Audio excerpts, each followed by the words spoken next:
Hi everybody. I wanted to show you today the pulsa jet carburetor and how to change this bulb right here. As you can see, this one is never going to work right. It's collapsed. That means it's old and needs to be replaced. There's a lot of videos on YouTube about how you lay it on its side and get you a big screwdriver, flat edge, and press and press, and you can break this, but you can pop it out that way, but that's a really difficult thing to do, and sometimes it's not all that safe because you're pushing with a lot of force with a screwdriver. It slips, you can cut yourself, whatever.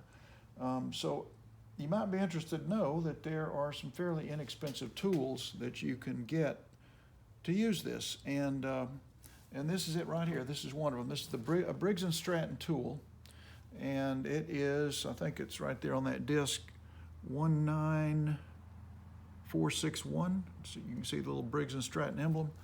And this thing expands where you can get over it, and then it has spring tension, and you just put it right here where you normally put the screwdriver, which is what they say, and then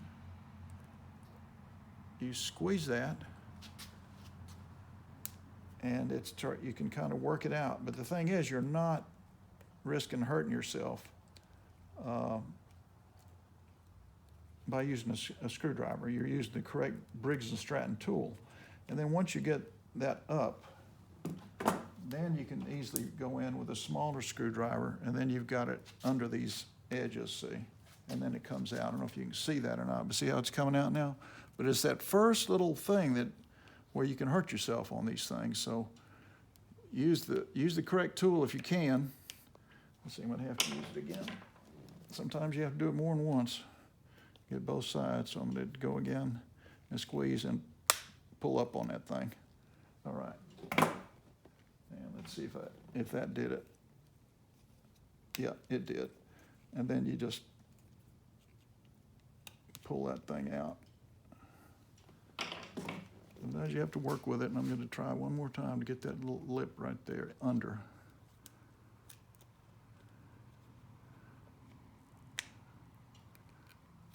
There we go. So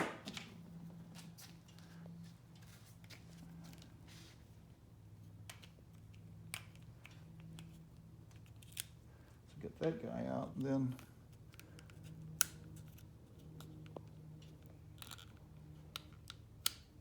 really wants to stay in there to do that little. Okay, we got that out. As you can see, the primer bulb is decomposed enough to leave some red staining in there, rubber, so you have to get that out. Let me tap some of that out.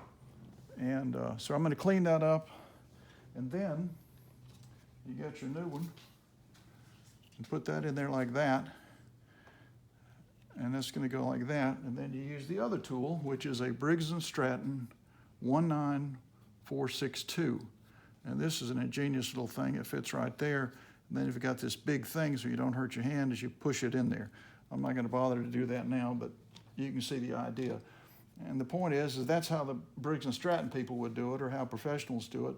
And these tools aren't all that expensive. If you do a lot of these, you should get those too. All right, so subscribe. Leave some comments, and see you next time.